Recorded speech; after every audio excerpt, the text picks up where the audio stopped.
Welcome to One Work, 5 Questions with Dr. Mark Andrew Holowchak and I, That is who I am, yes.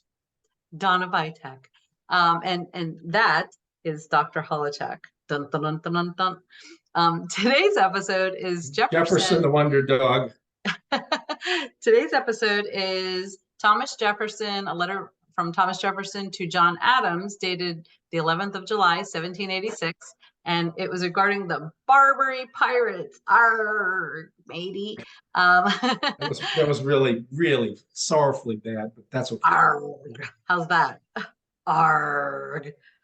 Okay, so our inspiration came from my eye surgery. I had to have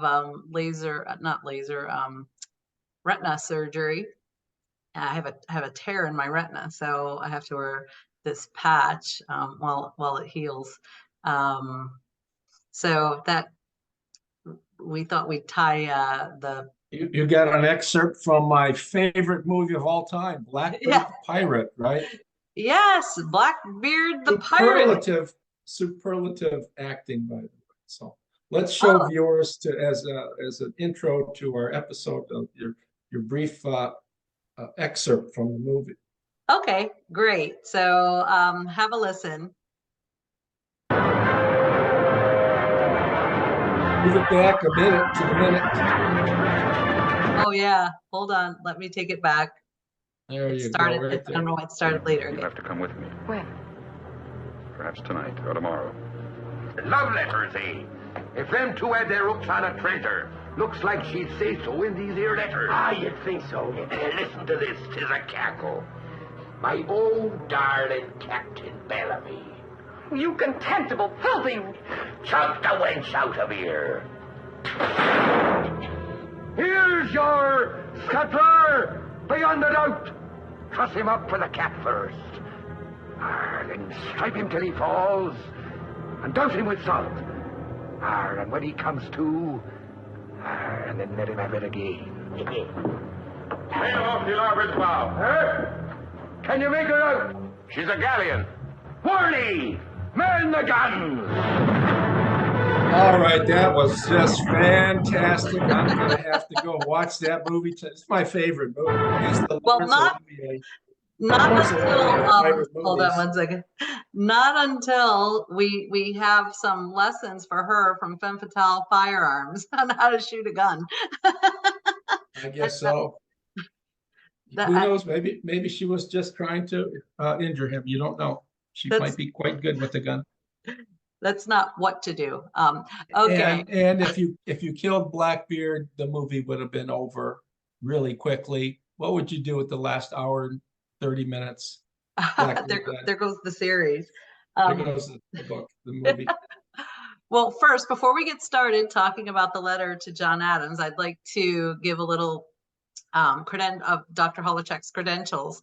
He is a PhD professor of philosophy and history who taught at institutions such as the University of Pittsburgh, University of Michigan, Rutgers University, Camden, and Ohio University. He is editor of the Journal of Thomas Jefferson and His Time, and he has authored and edited over 23 books, published books on Thomas Jefferson, and over 200 essays on Thomas Jefferson. And a list of his books and location of his published essays can be found in the video description, which will be posted on YouTube as soon as we finish. We'll post on YouTube, Rumble, and Locals, and it'll also be shared on Twitter as well. So you'll be able to find out more of Dr. Holowchak's work. So with our show, One Work, 5 Questions, I'll ask Dr. Holowchak 5 questions on one work of Thomas Jefferson. And today we'll be learning more about his feelings about the Barbary pirates. Arg, arg. How's that for an arg? That's really good. It puts me right in the mood. Oh, great. And those of you who are tuning in on Spaces on Twitter, if you have any questions, you can ask your questions. We're new to this, so I'm still trying to figure it out. But I'll try to get the questions to Dr. Holowchak to see if we can answer them if we have time. If not, we can, once he's got spaces loaded on his phone, we can actually do a live spaces and you'll be able to speak directly with Dr. Holowchak, and have your one-on-one experience with the author. Okay. We hope. We hope. Well, yeah. Yeah, we hope he can get it downloaded. I in just this learned how century. to dial out to make a telephone call on my first cell phone. And he doesn't respond to 150 my years. texts. So Yes, I don't do text, sorry. oh, All right, gosh. let's go. Okay. Question number 1. Adams has asked Thomas Jefferson in a prior letter for some discussion of what to do with the Barbary pirates. What does Adams say in his prior letter? Yeah, this is what, 1786. You have your plenipotentiary word up there. Oh, Adams there we is go. minister plenipotentiary to England, Jefferson to France at the time, 1786. And the Continental Congress is in effect. We still don't have a constitution, so we don't have, in effect, a federal government. So And right now we're operating under the Articles of Confederation. yeah, and it it creates problems because you don't have Jefferson never for a strong central government, but you don't have that, and you can understand how other countries might think, well, what gives you the powers to negotiate treaties and so forth. So a lot of people with 13 separate states only loosely conjoined, a lot of countries, I should say, are probably really reluctant to form any treaties with the new country. And it's a new country anyway. And so Adams, I should say to preface this, the Barbary nations, we have a picture up of the coast, right? Yes. Which is a nice picture. Now these are Islamic peoples. They're in Morocco, Algiers, Tunis, Tripoli, that are imposing a large, if you want to call them tariffs or penalties on other countries that travel through the Mediterranean Sea and around there. And the way of dealing with this is for almost all countries just to pay the tribute. So they don't, if not, these pirate ships would, as you say, they would come up and capture your ships and steal your sailors and make them galley slaves and prisoners and things like that. And one stat I looked at, one author thinks that from the 16th to the 19th centuries, the Islamic people actually had over 1 million slaves from these ships. And the slaves would be chained to their bench. And they would have to eat, urinate, and defecate while they were chained to their bench and sleep. So it wasn't really the Don Juan lifestyle for these enslaved people. They were treated rather severely. So Adams, Jefferson and Adams realized there's a problem here. Adams says in a letter on July 3, 1786, he gives 4 propositions.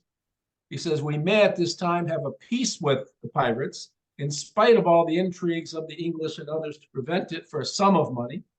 So we'll have peace if we pay them. We shall never have peace through France, Spain, England, and Holland. If they use their influence to make it so that we wouldn't have to pay any money, he goes, that's just not going to happen. We're going to have to pay money no matter what the other maritime nations do. Third, he says that the benevolence of France or the malevolence of England will, that will never be able materially to diminish or increase the sum. So the intervention of other nations is not going to diminish or increase the sum. And lastly, he says the longer the negotiation is delayed with the pirate nations, the larger will be the demand. So Adams says, from these premises, I conclude it to be wisest for us to negotiate and pay the necessary sum without loss of time. So Adams is saying, given the 4th claim, delay will be costly. We can't win here. Better just to pay what they ask us to pay and do so quickly before they ask for more. But Jefferson. Arg on that one. Arg. How's that arg? Okay, question number 2. What has Thomas Jefferson to say about Adams' propositions and his conclusion? This was surprising to me. Well, No, it Go ahead, shouldn't be Phil. surprising. I mean, Jefferson goes to, we go to the letter of Adams, and he said, you give me the 4 proposition. He says, John, I agree on the first 3, which are in substance that the good offices of our friends cannot procure for us a peace without paying its price, right? He says, as to the 4th, the longer the negotiation is delayed, the longer will be the demand. And Jefferson says, well, that depends on circumstances. And Jefferson is right. Some circumstances might make it that length, a delay sometimes is propitious, or as we say, propitious, even though it's a T.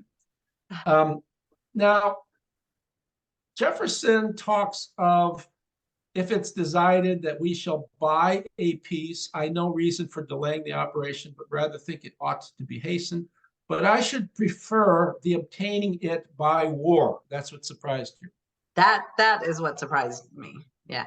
Well, and he gives several reasons. He says justice is in favor of this opinion. In other words, they're pirates, and even the ancient Stoics said, you should never lie, but it's okay to lie to a pirate because they're universal enemies of mankind. So much for the Stoics. Honor favors it. If we keep paying, we shame ourselves, right? We're afraid of them. 3, it will procure us respect in Europe, and respect is a safeguard to interests. In other words, if we go to war, we have a fleet, build a fleet, go to war with the Barbary pirates, and we win the war, we're going to gain the respect of our European friends. 4, it will arm the federal head with the safest of all the instruments of coercion over their delinquent members and prevent them from using what would be less safe. And he goes, I think so far you'll agree with me, John. He says, 5, I think it least expensive. So in other words, I have found one stat in 1795, before Jefferson's presidency, 20% of the annual expenses of the annual money that the government paid out went to the pirates. 20% of the things that they spent, not to goods. So he says it will be the least expensive, and it will be equally as effective. Not as, and he just doesn't elaborate, but I think he means by, we have to build a fleet. It's going to be expensive, but in building the fleet, not paying the tribute, it's going to be equally expensive. And he does the calculations. I won't go into that. Those of you who have access to the letter, you can read his numbers. But it's very sensible, isn't it, right? If we were paying an extraordinary amount, like other countries, to these pirates, they do not have a formidable fleet, but they attack you at odd moments. And the habit for centuries has been to pay what they ask. So they don't take your men as prisoners, don't take your booty, don't take your ship. And Jefferson says, if I had my druthers, but neither he nor Adams is empowered to make a decision on this. They're just sharing their own thoughts, right? Jefferson says, these are our private opinions. They were to be suppressed, and the line marked out to us was to be followed, right? He says, in other words, what I say or what you say is not going to matter all the while. It's what the Congress says. Right. Congress might want to get Jefferson's opinion or Adams' opinion, but it's a matter of what the Congress says. So, and it seems to be a sensible, I don't know what you think, but seems to be a sensible a plan that he says, instead of, they keep enslaving our men, taking our goods, taking our ships. It costs us an exorbitant amount of money. It's going to cost money to build a fleet. Let's build a fleet and go to war. Mm-hmm. I agreed with Jefferson. I was just surprised that was his Did position. you think him to be a pacifist, or? Well, yeah, I did. I was shocked, but I liked it. I was like, oh, I like this side. Well, he's not he never was a pacifist, but he also did believe, there's a morality to war at times. At times, there's no alternative but to go to war. He'll say that in many writings. I've read so much on that. He's not a pacifist, but he preferred to move in that direction. Hence his embargo in his second term as president. He didn't want to go to war with England. Would have lost the war more than likely anyway, but he preferred pacific means. Right. Oh, how about that? Arg. Arg. I need to remember to do that. Okay, question number 3. Thomas Jefferson then proceeds to discussions of possibility of a coalition of nations. What is his argument? Well, this is the next paragraph. He said, I'm going on the supposition that the weight of the war is going to be on us. And he says, no, it doesn't have to be that way.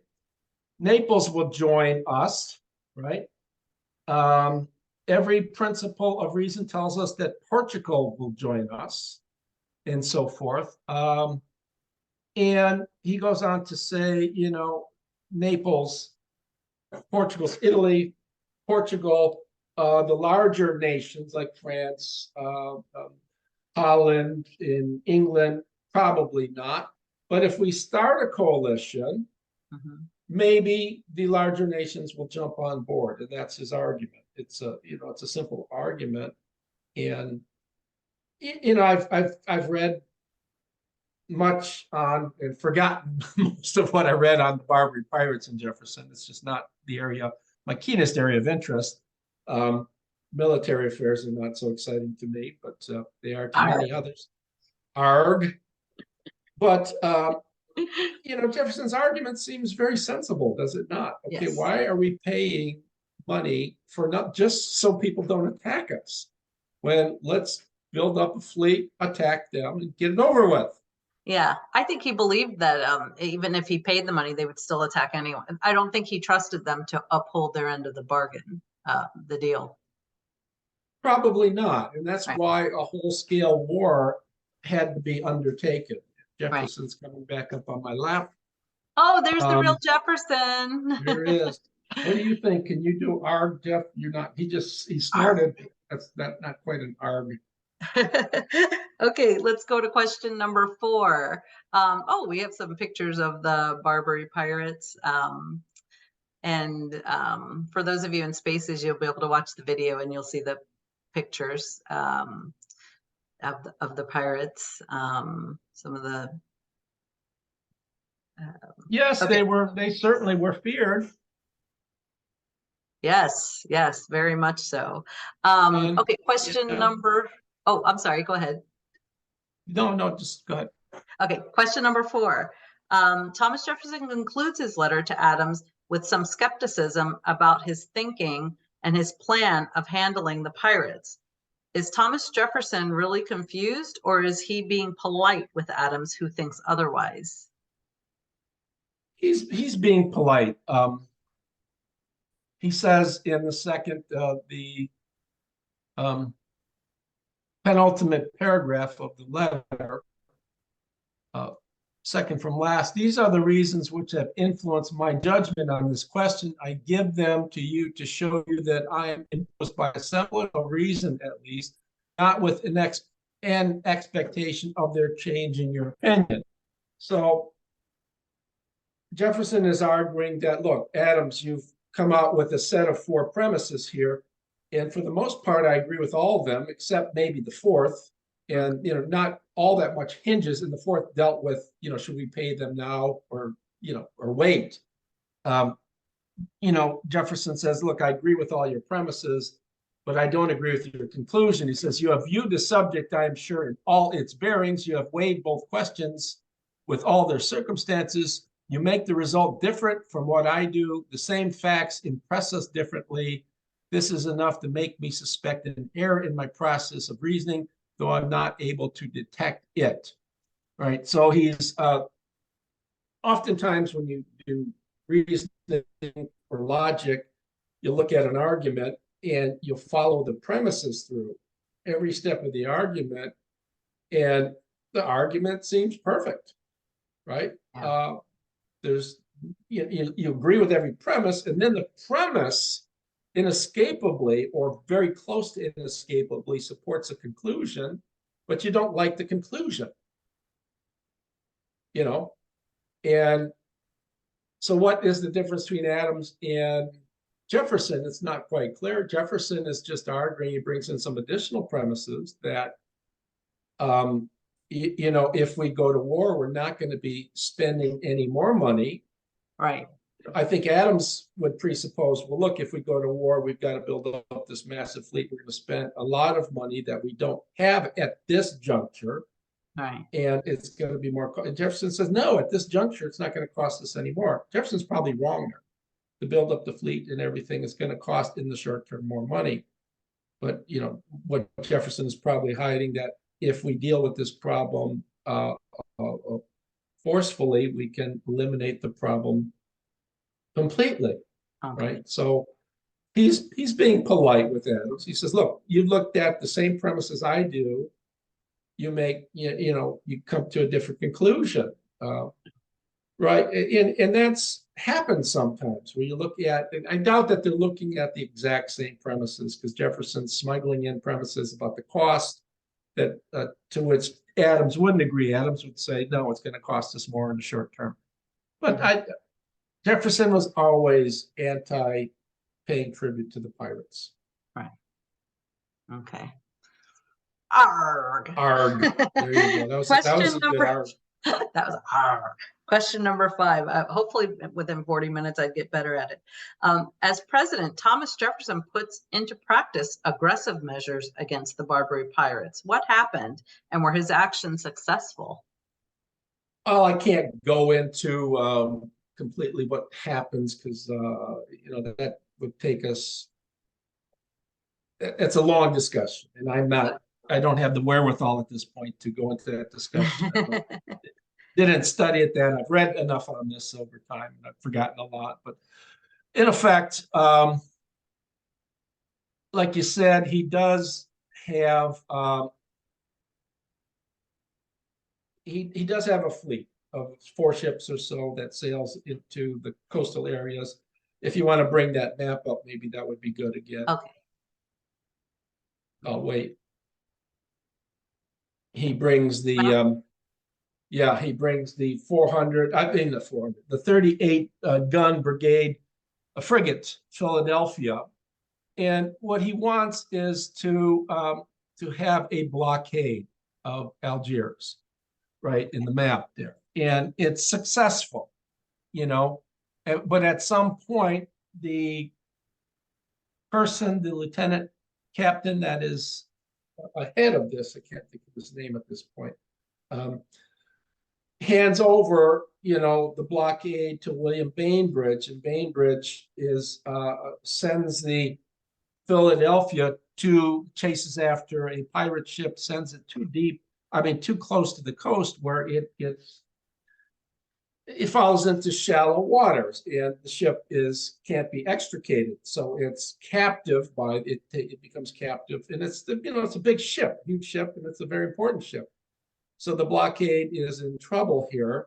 So what happens is, following with Jefferson's approval, there is a group of men that go in on a small ship and rescue the Philadelphia. Not rescue it so much as they don't want it being used by the pirates against them. So they get into the area without somehow being seen early enough, blow up the ship, and once they blow up the ship, they escape, if I remember correctly, without losing a man. And you know, they cause all sorts of havoc in Algiers. So it's a very successful and daring operation where they blow up the ship and escape back. And all things considered, the operation is smooth, it's successful, and Jefferson is praised because of the daring and success of this mission, and because of the blockade and so forth. And so the whole enterprise is, for the most part, at least for the not successful. Whether this strategy pays dividends in the long term, it doesn't succeed in the long term. But I mean, there's an immediate success here. And Jefferson, is lionized for the success of this daring. And so the whole idea is, does this solve the problem completely? No, we have problems later on. But for the short term, it sets the stage for implementation of a strategy for dealing with pirates. People who are blackguards and liars and thieves, you don't negotiate with them. You don't pay them not to steal from you, because paying them not to steal is they're stealing anyway. A form of extortion, maybe, I don't know. Yeah, so I mean, so it is a successful in the short term, Yeah. and whether or not it works, but that's Jefferson's plan. Jefferson, with England in his second term, he prefers not to go to war because it's a war he thinks he can't win. But it does set the stage too for Jefferson's strategy in the main was he was, I should add, as president, he was averse to governmental spending, and he had a strategy with Albert Gallatin, Secretary of Treasury, to eliminate the debt, which was considerable, several tens of millions, some 90 billion or something like that. And Wow. by the time he's done with president, so this whole notion of building up a fleet and maintaining a fleet is going to be very expensive. Mhm. But it will set the stage for Jefferson to think about his idea for a navy is to inexpensively have small gunboats along the coast, right? The problem with a large navy for Jefferson is that once you have boats that can sail across, you get yourself involved in the broils of Europe. You set yourself up and you cross that ocean for the potentiality of a war. Right. Jefferson wants to avoid that at all costs. He wants little gunboats along the coast, the Atlantic coast. It's a defensive posture only. It's not an aggressive posture. And a lot of people thought that was laughably absurd. The idea being, and Forrest McDonald says this is the book I'm reading right now, the presidency of Thomas Jefferson. He's passed away, but he was a great scholar and doesn't have a super high opinion of Thomas Jefferson, but McDonald's very good in the economics of Jefferson's presidency. Okay. And as I've said before, the older I get, the more do I think that political play, especially in later years, starting with Jefferson, is determined by economic necessity. Right. That you really don't, even if we acknowledge something as morally egregious, it's really not so bad. Like the slave trade. Mhm. Why does England stop the slave trade? Because it's no longer profitable. And then once they stop it, they say, yeah, that was such a bad thing. People will do the Why most. haven't you stopped it? Yeah, it's yeah. I mean, it's just so, that said, it's just Jefferson says that in a number of letters. People are disinclined to do, not to stop doing bad things as long as those things are profitable. And he's right. I think Jefferson, throughout his life, he engaged in some shady deals as well. But for the most part, throughout his life, he really took moral considerations into when he made, like the Louisiana Purchase. Right. It was not constitutionally sanctioned, and he really could say, well, he went ahead anyway, but he worried about it, and he was forced to go through with it because he was worried that Napoleon might change his mind. So his actions were successful in the short term, and like I And said, he also knew, I can't remember where I read this. Wasn't he also concerned about America being attacked if we weren't from coast to coast, we could be attacked from the west. People could come in from the western side of what is now the United States and attack the states that. I don't know that he was so worried about any threat from the west, because Spain was not very wealthy and very powerful at the time. Anybody could come in, access us through the western part of what is now the United States. If our country didn't expand from coast to coast, then that left us vulnerable from being attacked from that side. It wasn't a matter of it being attacked so much, because that wasn't, as you mentioned, United States land, so it was open. Mm-hmm. But he said, and that's something we talked about in another session. He said, well, it's okay to, if we don't own that land, as long as the people do own it, have Republican-style government. Right. So when he worried about the Missouri Compromise, what if certain states pull away from the Union of Nations? Right. Well, it's okay if they pull away as long as they have Republican governments, whatever they do. So the idea is, and sure, there was that threat. Jefferson was always worried about Spanish intrusion. He envisaged at one point to Madison all of North America to be the United States. Mhm. And that's a good way to safeguard against the broils and the craziness of European affairs. France and England always at war with each other. So, yeah, I mean, in that sense, yeah. But in terms of the Western Territory, they didn't own the Western Territories yet.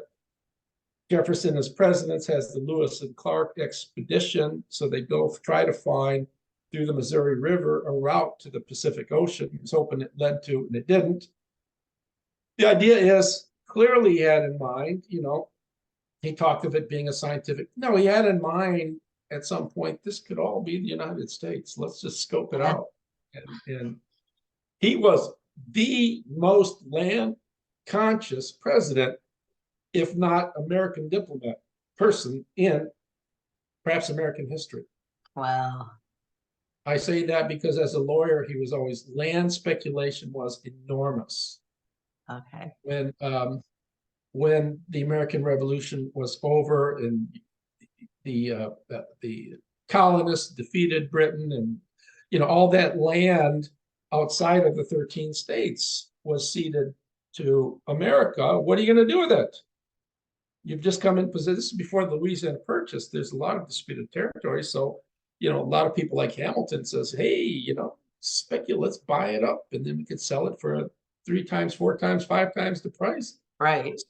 And then a lot of different states were fighting each other for who would own the land, because they saw, in effect, most people just saw that land meant money. Right. Jefferson, more than land meaning money, he saw, I say this seriously, he saw, when he looked at land, go anywhere you see where there's a vacant field with trees and shrubs, he would look at the type of trees and shrubs. If there's a river, and he would imagine what you could build there. Right. Or what you could farm there. Right. Right. Other people just thought, well, I could buy this, clean it up, and sell it to make a profit. He was always thinking about building, developing the land, and making it useful. Wow. Wow. Oh, this has been a wonderful discussion, Dr. Holowchak. I appreciate your time. And before we go, I want to let our readers know for next week, we're going to stay with Thomas Jefferson and John Adams, but focus on the break in their friendship and then reconciliation. Yeah, that's going to be a sad topic to talk about. No, it's actually not sad at all. It's actually kind of a happy topic. We Yeah. get back together, and so we'll talk about, this is the letter to Benjamin Rush. Okay. You do have it, right? Yes, Thomas 16 Jefferson to Benjamin January. Rush, 16th of January, 1811.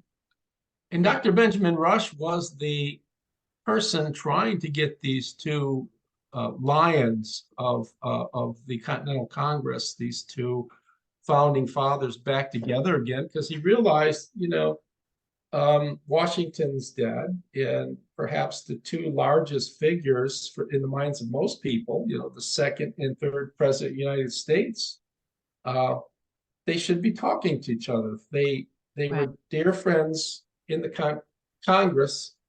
Adams fell greatly in love with Jefferson, even though Jefferson was a quiet member because he was such a workaholic. And then there was, after Adams' presidency, we'll talk about this, a break.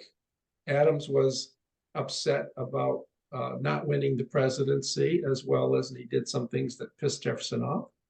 They didn't talk to each other for many years. And there was also a break in Thomas Jefferson's friendship with Abigail Adams as well, because they used to write and they had a closeness too. And so it wasn't only breaking with John Adams, it was also with John Adams. The break with Abigail would be after he broke with John Adams, he would still write to Abigail, but at some point there becomes a break with Abigail. We could talk about that. That becomes permanent. He gets to some point where he's sort of had enough of Abigail Adams. And for good reason. And Abigail, we'll talk about some of the things that got her angry with respect to Thomas Jefferson. So that's on, and I should say as a teaser, we haven't done too much with James Madison. That's by design because I find their letters sort of dry and businesslike. And very businesslike. His letters with John Adams are very vibrant. They talk about so many different things. They're exciting. They're philosophical. And I'm at heart a philosopher more than an historian. And the letters just come alive. And, you know, they're an exchange of letters that only two highly intellectual people could have. Very few people could have a correspondence like that because of the stuff Jefferson read and the stuff Adams read and the experiences that they shared. Right. And we're going to see the teaser will be, did Jefferson need Adams more than Adams needed Jefferson? Who loved, there's a definite answer to that question. Who loved the other more? Oh, I think I know, but I'm not saying anything. Okay, well, I might have talked about that, but that's kind of an interesting topic. So much for the Barbary pirates. I'm envious of your patch. I wish I could have one, but I'll send it to you when my eye is healed, and then you okay. can wear it. If you'd like to contact Dr. Holowchak, you can reach him by email at mholowchak@hotmail.com, or his Facebook page, Thomas Jefferson, Bring Him Home to Monticello, Citizens for Change, and also on Twitter. What is your do you know your Twitter handle, Dr. Holowchak? I don't even know what that means. Oh, it's at Dr. Holowchak, I think, or Dr. Mark Holowchak. I'll figure that out tonight when I figure out how to But if you maneuver put into the cell phone. If you put Dr. Mark Holowchak in, you should be able to find him on Twitter as well.